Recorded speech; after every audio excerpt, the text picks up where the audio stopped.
मैं 70 के बीच में बोल रही हूँ सर। आप मुझे बहन बेटी के खिलाफ आप मुझे बुलवा रहे हो ना, कमेटी तो बात नहीं काट सकते आप। कमेटी आगे वो करेगी।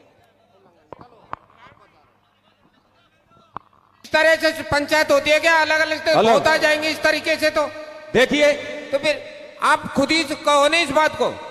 सभी इस तरह का पर्सनल प्रस्ताव नहीं चलेगा। इससे पहले पूछ लिया था कि आप, इसने कहा था कि मैं सुधार के लिए कर रही हूं।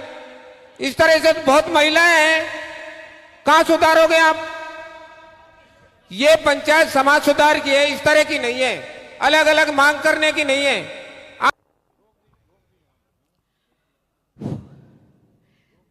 सबसे पहले सभी को मेरा नमस्कार। जो लोग ये बोलते हैं कि आदमी के बीच में लेडीज नहीं भी बोल सकती, तो उनके लिए मैं जीती जागती सबूत हूं। तो मुझे आप देख सकते हो, क्योंकि जिसके ऊपर गुजरती है ना, तो 70 के बीच में नहीं, वो 100 के बीच में बोलने के लिए रेडी है। और मैं उन्हीं महिलाओं में से एक हूं, क्योंकि 1.5 साल से मैं अपने 6 महीने के बच्चे को लेकर दर बदर चक्कर लगा रही हूँ, धक्के खा रही हूँ, लेकिन कोई सुनवाई नहीं होती। और अब आप लोग बोलते हो कि इस मैटर में बोलना है, उस मैटर में नहीं है बोलना है, तो मैं भी मीणा ही समाज से हूँ।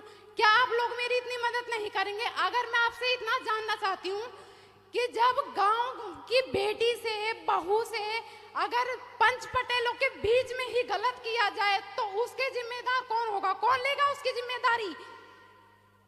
है किसी के पास जवाब?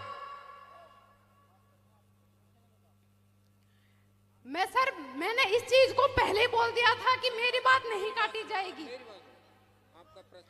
मैं 70 के बीच में बोल रही हूँ सर। आप मुझे बेटी के खिलाफ आप मुझे बुलवा रहे हो ना, तो बात नहीं काट सकते आप। कमेटी आगे वो करेगी।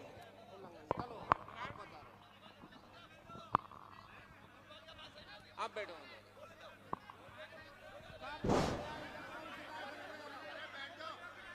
इस तरह से पंचायत होती है क्या? अलग अलग होता जाएंगे इस तरीके से तो देखिए, तो फिर आप खुद ही कहो नहीं इस बात को। सभी इस तरह का पर्सनल प्रस्ताव नहीं चलेगा। इससे पहले पूछ लिया था कि आप, इसने कहा था कि मैं सुधार के लिए कर रही हूं। इस तरह से बहुत महिलाएं हैं, कहां सुधारोगे आप? ये पंचायत समाज सुधार की है, इस तरह की नहीं है, अलग अलग मांग करने की नहीं है। आप अलग से मीटिंग करवाइए, आप अलग से मीटिंग करवाइए, आपके वहां से करवाइए। नहीं नहीं, ये इस तरह से नहीं चलेगा। ये एक मिनट देखिए, सभी सरदार, एक मिनट भाई साहब, एक मिनट आप रुक तो सर। ये समाज की पंचायत चल रही है, यहाँ कायदे और नियम है, यहाँ मर्यादा है। आपसे मेरा करबद्ध निवेदन है, ये एक ऐसी महिला नहीं है जो पीड़ित है हमारे समाज में। ऐसी, आप बहन जी आप भी सुनना, लक्ष्मी जी, आप जैसी सैकड़ों महिलाएं पीड़ित हैं, दुखी हैं, किसी न किसी तरीके से वो पीड़ित हैं। उनका सबका इलाज करने के लिए ये पंचायत है, न कि एक मैटर के लिए। इसलिए आपसे मेरा करबद्ध निवेदन है कि आपके बारे में सुना जाएगा। आप प्लीज, आप सब महिलाओं के लिए, समाज में जो भी पीड़ित है, उन सबका डिसीजन आज लिया जाएगा, न कि अकेले के लिए लिया जाएगा। इसलिए पंचायत की कार्रवाई को आगे बढ़ाया जाए, आपको मौका दिया जाएगा। आप थोड़ा सा बैठे। धन्यवाद। और आपसे निवेदन है, आप एप्लीकेशन दे दो। आप एप्लीकेशन लिख लो, कोई दिक्कत नहीं है। आप बहन बेटियों की वजह से ये पंचायत है, हमारी बेटी महिला बहन बेटियों की वजह से पंचायत है, कोई दिक्कत नहीं। आप एप्लीकेशन लिखें। देखिए, महिलाओं के लिए इस तरह की पंचायत में कोई बोलने का अधिकार नहीं होगा। इसने तो हमसे ये कहा था, चिट्ठी में भी लिखा है कि मैं समाज सुधार के लिए बोलूंगी, इसलिए इसको हमने जगह दी थी। एक मिनट सर, अब एक दो भाई खड़े हो रहे, बोलने दो। ये समाज की बिगड़ती है इस तरीके से। एक मिनट सर, ये निर्णय लिया गया है भाई, तू एक मिनट सर, ये सर्वसम्मति से निर्णय लिया गया है। ऐसी लक्ष्मी और बहुत हमारी लक्ष्मियां हैं, उनको सबको अपनी अपनी एप्लीकेशन लिखकर आप सेक्रेटरी साहब को जमा करवा दें, उनके सबके बारे में अमल किया जाएगा। ऐसे बीच में बोलने का किसी को मौका नहीं दिया जाएगा। यह सर्वसम्मति से निर्णय लिया गया है। और भाई मैं आपसे निवेदन करूंगा, आप क्यों खड़े हो? आपसे करबद्ध निवेदन है, आप बैठ जाइए भैया, आप भी सामने से बैठ जाइए। पर्ची लाओ ना, मेरी है। सबकी एप्लीकेशन लिख के दे दीजिए। कानूराम जी घूमना अगले वक्ता के रूप में आए, समय का ध्यान रखेंगे। कानूराम जी घूमड़ा, आप आए और इस समाज सुधार की पंचायत को, इस भ्रमित समाज को आप अपने विचारों से रास्ता पकड़ाइए। सम्मानीय मेरे समाज के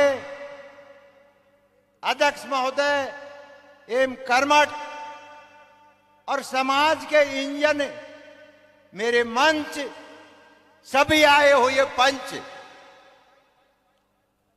बहुत ही विषय है। और जो भाई हर आदमी कोई पॉइंट बना लाए, कोई 10 पॉइंट बना लाए, कोई 2 पॉइंट बना लाए, लेकिन हमारे बुद्धिजीवी भाई मोनीराम जी ने सारे पॉइंटन को बता दिया और सारी सभा में ये मन भाया है। लेकिन मेरे भाइयों, अतेक जो कौड़ी भरोगा तो शायद पूरा नियम लागू नहीं हो सकते।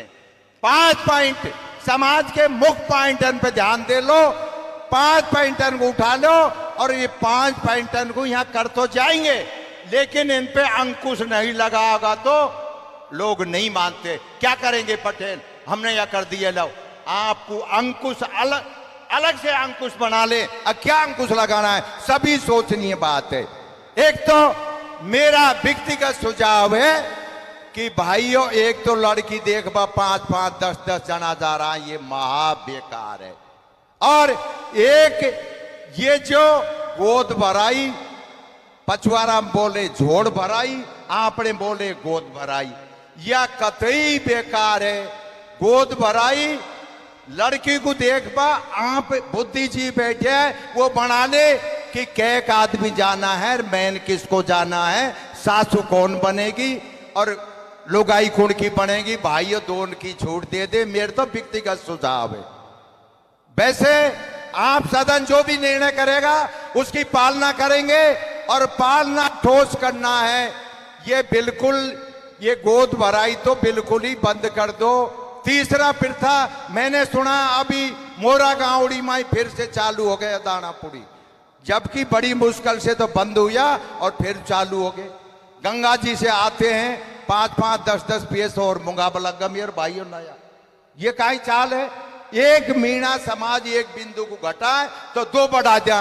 इसलिए मेरा करबद्ध निवेदन, मेरे बुद्धिजीवी बैठे यहाँ, उनको सोचना होगा, आम समाज को सोचना होगा कि हमको क्या क्या बिंदु, मेन बिंदु 5 पे लगा लो मेरे भाइयों। एक तो लगन टीको है ना, 2-2 हजार 500 जो जा रहा है, इनको बिल्कुल रोक दो। गोद भराई को कतई रोक दो।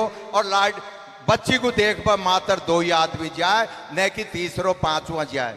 इनको बिल्कुल या गोद भराई को डाल देंगे, सब डर जाएगा, और या लगन प्रथा को डाल दो, धीरे धीरे हो जाएगा दहेज प्रथा। तो जय हिंद, जय भारत।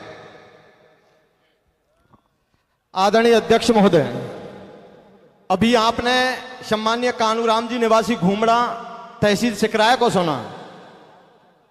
आप सभी का ध्यान पुनः आकर्षित करना चाहेंगे। बात चल रही है कि लड़की देखने कौन जाए। समाज गंगा से निवेदन है कि जब आप रिश्ते की बात करें तो लड़के के साथ में एक महिला, चाहे उसकी बहन हो चाहे उसकी मां हो, और लड़की के साथ में उसका कोई भी परिवारजन, लेकिन लड़की के घर लड़की ना देखें, दाएं बाएं कहीं भी देखें, केवल 2 परिवारों को पता चले, तीसरे को पता ना चले, और 2-2 आदमी देख करके रिश्ता बच्ची का फाइनल करें। ये ठीक लगता है कि आपको? जब तो हाथ खड़े कर दें। केवल बच्चा बच्ची देख रहा है अपने परिवारजन के साथ में, और लड़की को लड़का दिखाया जा रहा है अपने परिवारजन के साथ में, ताकि भविष्य में यह समस्या ना आए कि मुझे लड़की पसंद नहीं आई, लड़की ये ना कहे कि मुझे लड़का पसंद नहीं आया। तो आपने ध्वनि मत से यह प्रस्ताव पास किया है। आगे एक बात और चल रही है भाई बने सिंह जी, कि जन्म दिवस मनाएं या नहीं मनाएं। आप कह रहे हैं कि नहीं मनाएं, लेकिन क्यों नहीं मनाएं, ध्यान से सुने। 3 सोशल मीडिया पर 3 वीडियो वायरल हुई थी। 3 बहनों के बीच में एक भाई था, उम्र थी 9 वर्ष, आप सभी ने देखा होगा। और जब एक केक काटते हैं तो युवा साथी क्या करते हैं, उसे केक को मुंह में भरते हैं। एक एक केमिकल का एक स्प्रे आता है, उसको ऊपर डाला जाता है। परमात्मा ना करें वो बच्चा ऑन स्पॉट खत्म हो गया, फिर ऐसे जन्म दिवस मनाने से फायदा क्या है? यदि आप सभी समाज जनों के यदि घट में ये बात बैठ जाती है तो जन्म दिवस पर रोक यदि लगाना चाहते हैं तो हाथ खड़े कर दें, हाथ खड़े करें। आप देख सकते हैं आदरणीय मंच, दो बात। एक तीसरा निवेदन आपसे और करना चाहेंगे कि जब हमारे रिश्तेदारी में यदि कोई परमात्मा को प्यारा हो जाता है, चाहे महिला होती है या पुरुष होता है, तब एक रीति रिवाज बनता है कि हम 1800 की, भाई रामोतार जी लुगड़ी लेकर के जाते हैं, 1800 की धोती लेकर के जाते हैं, उसे हम उड़ाते हैं और वो चिता में जला करके भस्म कर देते हैं।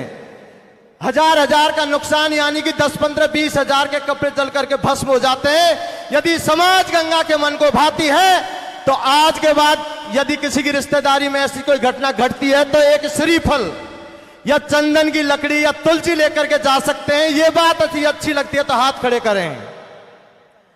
इस प्रकार वक्ताओं से निवेदन है। आइए अगला वक्ता भाई बने सिंह जी सादर आमंत्रित कर रहे हैं। बात तो सारी सही है और ऐसा नहीं है कि हमारे मनीराम भाई पहली बार आपको इन चीजों से रूबरू करवा रहे हैं। क्या आपको पता नहीं है पिछली 2 से पंचायतों में ये चीजों पर पहले बहस नहीं हो चुकी? क्या नियम नहीं बन चुके? क्या आपने हाथ खड़े नहीं किए? फिर भी आप लुगड़ी ले जाते हो, फिर भी आप धोती ले जाते हो, फिर भी आप जन्मदिन मनाते हो, फिर भी आप सारा चीजों का उल्लंघन करते हो। भाई मनीराम जी ने बिल्कुल सही कहा और मनीराम जी बने सिंह या और कोई सही नहीं कह रहा, पूरा समाज जान रहा है। लेकिन मेरे भाइयों, सरदारियों, समय आ गया है, अब तो सुधर जाओ। अब तो आपको निर्णय लेना ही पड़ेगा, अब तो आपको सुधरना ही पड़ेगा। इसलिए अगले वक्ता के रूप में मैं आमंत्रित करता हूं एडवोकेट राधा किशन जी मीणा, जो बांदीकुई से आए हैं और आप आए। और मैं तो वक्ताओं से यह निवेदन करूंगा, ऐसी आपके पास में कोई जड़ी बूटी हो, ऐसी आपके पास में कोई चाबी हो, ऐसी आपके पास में कोई विद्या हो कि ये समाज सुधर सके, वो आप सुझाव दीजिए। बाकी कानून नियमों का आपको उल्लंघन का तो पता ही कौन कौन सी कुरीति है। तो एडवोकेट राधा किशन जी मीणा अपने विचार रखें भाई।